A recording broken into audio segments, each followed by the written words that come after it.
Hello, welcome to Vietnam Journal, our daily English news bulletin on Net with VTC 10. I'm Anya speaking from Hanoi. Every day we'll bring you comprehensive and up-to-date information on Vietnam. And following our major stories on Thursday. Japan tops foreign investors in Vietnam. EU-funded project supports Vietnam in energy efficiency. Australian Foreign Minister visits charity restaurant in Hanoi. Japan took the lead among the 26 countries and territories investing in Vietnam with new project totaling $2.3 billion in the first quarter of this year. The figure accounted for 88.8% of the total foreign direct investment in the nation during the period. In the last 3 months, several giant Japanese FDI projects were licensed. The most prominent was Tokyo Binzung Garden City project in the southern province of Binzung, worth $1.2 billion. Other projects include Bridgestone Tire Factory's $574.8 million project in the northern port city of Haiphong and Oshima Shipbuilding Limited Company's project in the central province of Hanoi, costing $180 million. And following some other economic news in brief. Korea and Vietnam will boost financial cooperation in the near future for the fields of infrastructure and financial market reconstruction. This information has been announced by Dong Soo Kim, president of Korean Exim Bank, in a meeting with Vietnam's finance ministry's representative on Tuesday. Korea will also focus on funding through compact loans for projects on healthcare development, education and training, green development and climate change, among others.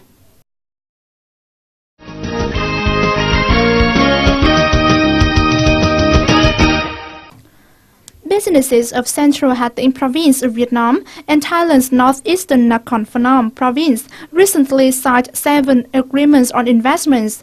The signing took place in Vietnam's Co-Chair Border Gate Economic Zone on March 26th.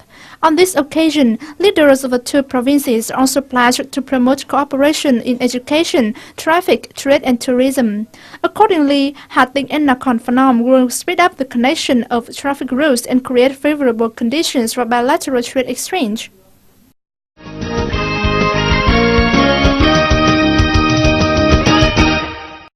The first batch, worth $185 million has been released on March 27th.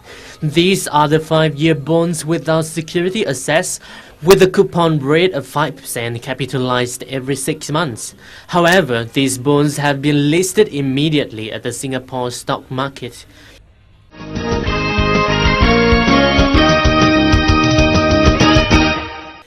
Vietnam Technological and Commercial Joint Stock Bank, or Techcombank, has earned the title of the Best Emerging Market Bank 2012 in Asia, presented by the Global Finance magazine. The bank has surpassed other local banks in meeting all the criteria set by the jury. Last year, Techcombank made a pre-tax profit of $202.7 million, up 53.2% year-on-year. Finding effective solution to save energy in production is now a major concern of Vietnamese businesses, especially the small and medium-sized. VTC 10 reporter recently had a conversation with Mr. Remco van Staffenschoof, project manager of MEET-BIS Project, funded by the European Commission. The project is aimed to promote energy efficiency through supporting enterprise development in Vietnam. Hello, Mr. Remco, and thank you for joining our talk today. MEET-BIS project aims to promote energy efficiency through business innovation support in Vietnam. Which businesses and industry does the project focus on? Yeah, well, that's a good question to start. What is MEET-BIS project in the first place? And the MEET-BIS project is one of the projects funded by the European Union, and the European Union has set up a program to support switching Asia into sustainable production and consumption. And the European Union has many projects in Asia, and the MEET-BIS project is one of several projects in Vietnam. And MEET-BIS stands for Mainstreaming Energy Efficiency Through Business Innovation Support. So what we do is we try to work together with technology suppliers of energy and water saving products to help them promote their products to small, mid-sized enterprises. And say which industries. Well, that would be focused on the garment sector, the food processing sector, the hotels and office buildings, and the restaurants. What do you think of the opportunities and challenges in implementing this project? Well, there are many opportunities as there's a lot of work to be done on energy efficiency and climate change. I think that Vietnam and the Vietnamese people, they are aware of the energy shortages and they are aware of climate change, so I think that is a good signal. But it's all about how can you contribute, what are the solutions. So, and we are very happy to see that we actually come up with possible solutions provided for the small and mid-sized enterprises. In the end, MEET-BIS does not sell products, technology suppliers have to sell products, and MEET-BIS doesn't buy products. That's the Vietnamese small and mid-sized enterprise they have to buy. So that's the challenge, that if I could buy and sell, I would do it, but I'm not, and it's the SME that has to make the investment decisions. How do you assess on the progress of the project so far? Well, I'm very happy to see a lot of engagements from different stakeholders and enterprises. We work together with governmental departments and with associations and together also with non-profit organizations, that we together work on promoting energy efficiency solutions and water saving solutions. So I'm also very happy to see that small and mid-sized enterprises really get engaged. They really come also to our seminars, and they're showing a willingness and an interest in it. So I'm very pleased to see that. But you know, it's still a long way to go. Through the organization of seminar to introduce the projects, how do you assess on the interest as well as the cooperation of Vietnamese enterprises participating in this project? Yeah, like I said, well, they come to our seminar, so that is a very, I think, promising sign. And so they are interested, they are willing. But of course, the small mid-sized enterprise, the manager, they're coping with many topics in daily life. They have to manage their business, and they have to create new business, and they have to organize. And so energy efficiency and water savings is one of the many topics they are working on. So what we try to do is put it higher on the agenda. The willingness is there, the interest is there. But we have to hope now also that the investments will be there. Thank you very much for joining us.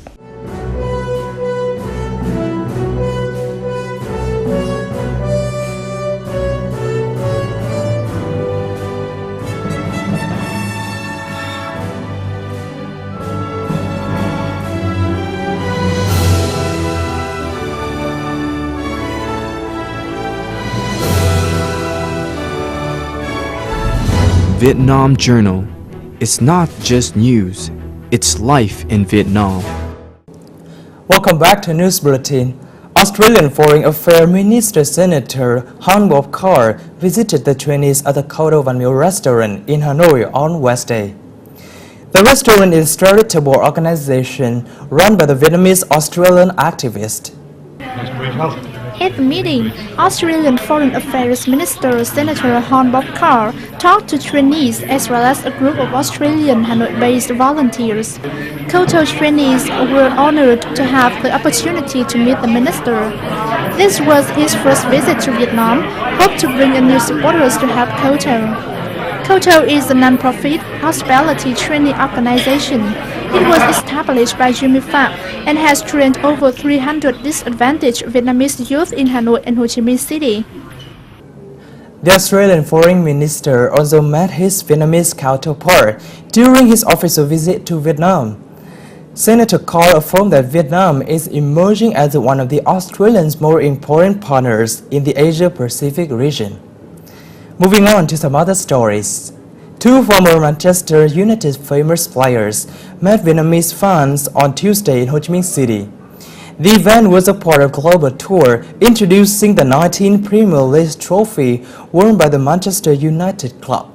The two Manchester United legends, Dennis Irwin and Gordon McQueen, warmed up the meeting room with their coveted 19th Premier League trophy. Owen was named as one of the league's best defenders.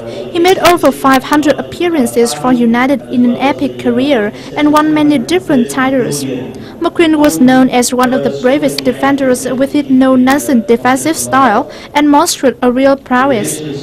During this event, Vietnamese fans took pictures with the trophy and received signatures from the club legends. Bamboo trees has become an important part of Vietnamese people's lives for a long time. There is a bamboo craft village located in the country's 1,000-year-old capital city. Let's follow our Netvid VTC10 reporter to explore this village not far from the center of Hanoi. Tu Hong Village, now called Tu Thủy Village, lies in Sóc Sơn District, Hanoi. Located on the river bank, Tu Hong Village is embraced by bamboo clumps, one of the unique characteristics of northern Vietnam villages. Years ago, people in the village used bamboo to make household tools such as baskets, bins, tables, chairs and beds. Tôi theo cái nghề này từ năm 16 tuổi. Lúc bây giờ như vậy là tôi vừa đi học vừa làm, bởi vì trong gia đình như vậy là bố mẹ cũng đang làm cái nghề tre này. Lúc bây giờ là làm giường, đục chằng kỷ, bàn ghế các thứ để mang đi ra chợ bán. Cách đây từ 40 năm. To make a perfect bamboo product, it requires the craftsman to be skillful and aesthetic. Finding suitable materials is also a demanding stage. With a bamboo tree, a carpenter can use it for different purposes. The body of the bamboo tree could be used to make a bed, a chair. The hand of the bamboo tree could be used to make ornamental objects. Tu Hong carpenters have unique workmanship that is not easily learned. They can carve skillfully with their hands without breaking the bamboo. Every person in this village has been proud of their house building technique that was once famous around the northern Vietnam. Nếu mà làm được theo vào nghề thì phải 5-7 năm. Lúc bây giờ như vậy là phải là theo nghề liên tục. Thì còn tùy theo, tức là cái người mà sáng ý, bàn tay khéo léo thì có thể là 23 hay 4 tuổi là có thể cũng đã đứng lên pho cả rồi. There was a time of around 10 years when the tradition of carpentry in Tu Hong fell into oblivion. When modern society is flooded with wooden plastic products, bamboo products are gradually forgotten by people. It was said that Tu Hong's tradition would be on the verge of extinction. But after that, with a lot of efforts, elderly people in Tu Hong village has set up the Tu Hong Carpentry Workshop, which has gradually restored the tradition of this village. Tôi lấy cái tên là hợp tác xã tre trúc Tu Hong để mà nhớ lại cái thuở đầu tiên có cái nghề này. Cái mục tiêu chính của hợp tác xã là làm trung tâm khôi phục và phát triển nghề tre trúc truyền thống. Chưa đầy 1 năm thì đã có khoảng độ gần 20 gia đình người ta trở lại nghề hàng, và cũng có tổ chức hợp tác xã, rồi có tổ chức công ty người ta ra đời sau cái hợp tác xã này. Tu Hong Bamboo Village has been restored day by day and become famous again. For the recent years, bamboo products are both for family use and for decoration, as well as building ancient houses. Tu Hong carpentry tradition's power has been confirmed after 300 years of development. The story about the bamboo craft village has wrapped up our news bulletin for today. For comments and feedback, please send an email to netviddaily@gmail.com. Thank you for watching and we'll see you tomorrow.